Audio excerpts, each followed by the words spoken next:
આજે હું તમને શેર કરીશ શિવરાત્રિ સ્પેશિયલ ફરાળી થાળી. સૌથી પહેલાં આપણે બનાવીશું સૂકી ભાજી. સૂકી ભાજી બનાવવા માટે આપણે બટેટાને આવી રીતના કટ કરીને થોડું પાણી એડ કરીને બાફવા માટે મૂકી દઈશું. 3 થી 4 સીટી સુધી આપણે બાફીશું. પછી સાથે સાથે મેં અહીંયા ટમેટાં લીધા છે. ટમેટાં મેં અહીંયા સૂપ બનાવવા માટે લીધા છે.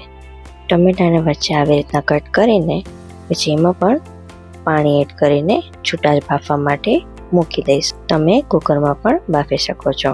પછી અહીંયા શક્કરિયાનો શીરો બનાવવા માટે મેં અહીંયા 2 શક્કરિયા લીધા છે.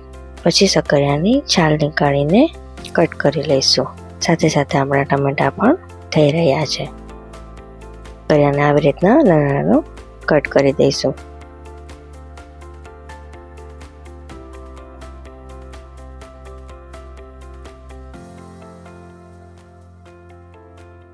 પછી શક્કરિયાનો શીરો બનાવવા માટે મેં અહીંયા એક વાસણમાં 1 ચમચી જેટલું ઘી લીધું છે.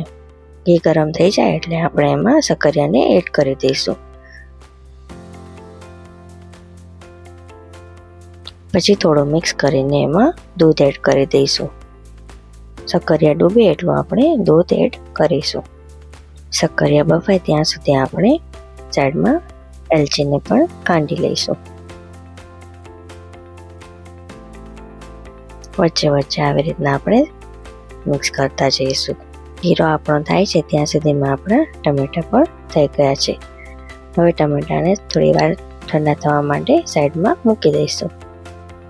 શીરામાં વચ્ચે ફરીથી થોડું દૂધ એડ કરી દઈશું.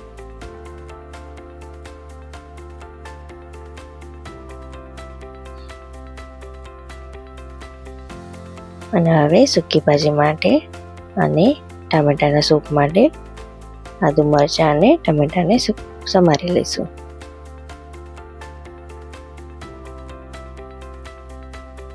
તમે જોઈ શકો છો કે બધી સામગ્રી તૈયાર થઈ ગઈ છે. મીડિયમ સાઇઝમાં મરચાંના સમારેલા છે એ આપણે સૂકી ભાજીમાં યુઝ કરીશું અને ઝીણું સમારેલું મરચું આપણે સૂપ માટે યુઝ કરીશું.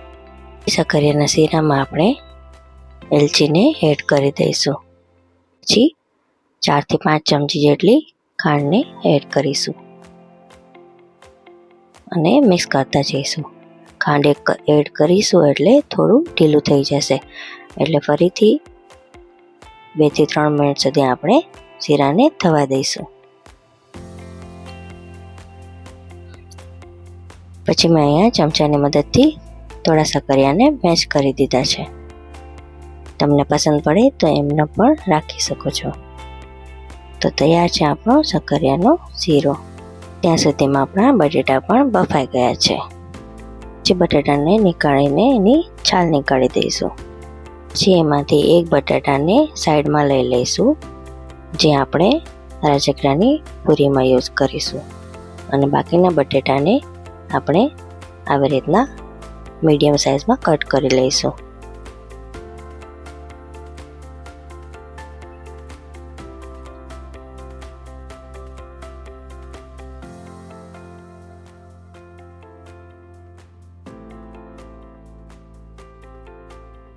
બધા બટેટા કટ થઈ જાય એટલે આપણે સૂકી ભાજીનો વઘાર કરીશું. તો એક લોયા મેં અહીંયા 4 થી 5 ચમચી જેટલું સિંગ તેલ લીધું છે. જેમાં લીમડાના પાન એડ કરીશું, જીરું એડ કરીશું અને આદુ મરચાંને એડ કરી દઈશું. પછી 1 ચમચી હળદર એડ કરીશું અને છેલ્લે બટાટાને એડ કરીને મિક્સ કરી દઈશું.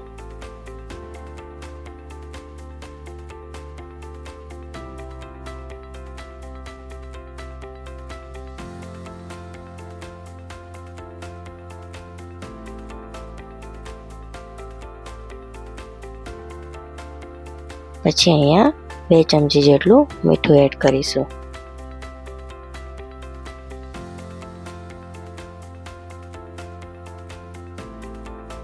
રીતે મિક્સ થઈ જાય એટલે આપણે એમાં 1 ચમચી ખાંડ ઉમેરી દઈશું.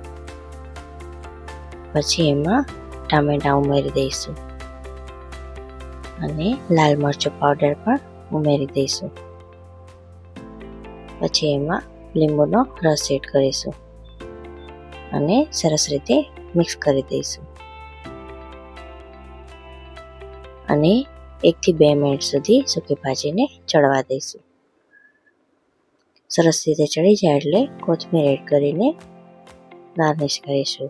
તો તૈયાર છે આપણી સૂકી ભાજી. હવે આપણે બનાવીશું ટામેટાનો સૂપ. તો ટામેટાનો સૂપ બનાવવા માટે અહીંયા ડાયરેક્ટ બ્લેન્ડરથી જ હું ટામેટાને ક્રશ કરી લઉં છું. તમે મિક્સર જારમાં પણ એડ કરીને ગ્રાઇન્ડ કરી શકો છો. ટમેટા ક્રશ થઈ જાય એટલે આપણે એને સરસ રીતે ગળણીની મદદથી ગાળી લઈશું.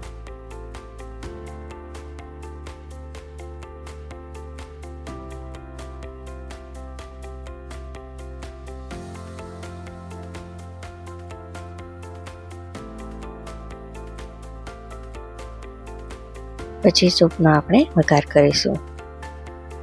તો એક પેનમાં 1 નાની ચમચી જેટલું ઘી લઈશું. પછી એમાં તજ અને તેજપત્રને એડ કરીશું. 2 થી 3 લવિંગને એડ કરીશું. થઈ જાય એટલે આપણે એમાં ટમેટાની સૂપને એડ કરી દઈશું. પછી એમાં લીમડાના પાન પણ એડ કરી દઈશું. સાથે સાથે આદુ મરચાંને પણ એડ કરી દઈશું. એમાં 1 ચમચી મીઠું એડ કરીશું અને બધાને સરસ રીતે મિક્સ કરીને સૂપને 2 થી 3 મિનિટ સુધી ઉકળવા દઈશું. થોડું સૂપ ઉકળી જાય એટલે આપણે એમાં 1 ચમચી જેટલી ખાંડ ઉમેરીશું.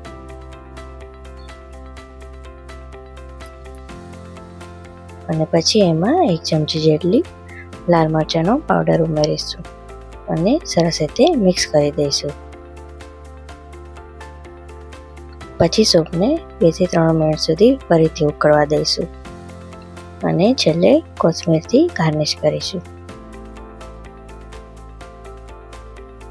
તો આપણું સૂપ પણ તૈયાર છે.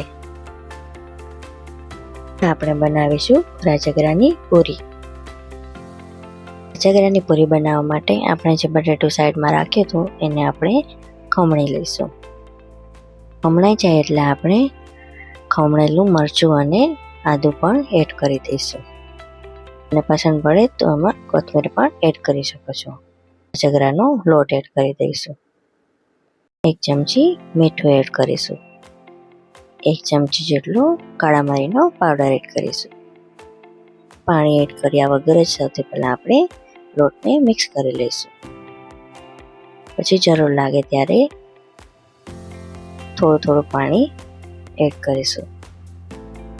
બહુ પાણીની જરૂર પડતી નથી એટલે આપણે થોડું 1 થી 2 ચમચી જેટલું જ પાણી એડ કરીશું અને લોટને સરસ રીતે બાંધી લઈશું.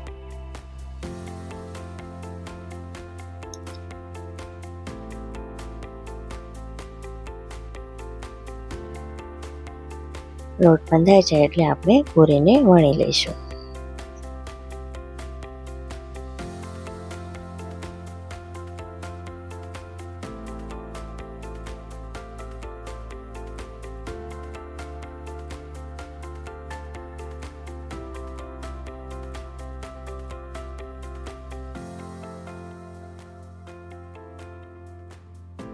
થોડી પૂરીઓ વણાઈ જાય એટલે આપણે એને તળી નાખીશું.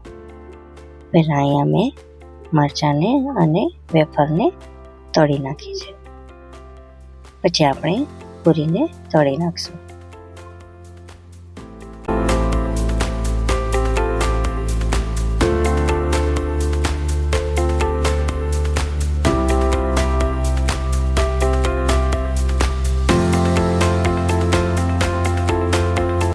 તો તમે જોઈ શકો છો કે કેવી સરસ રીતે ફૂલીને પૂરી તૈયાર થઈ ગઈ છે.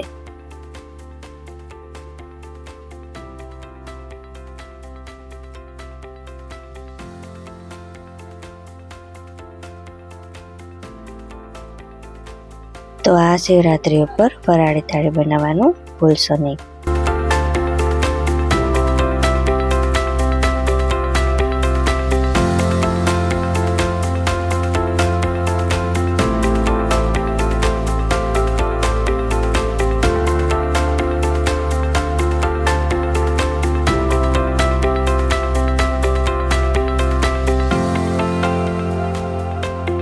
તૈયાર છે આપણી ફરાળી થાળી.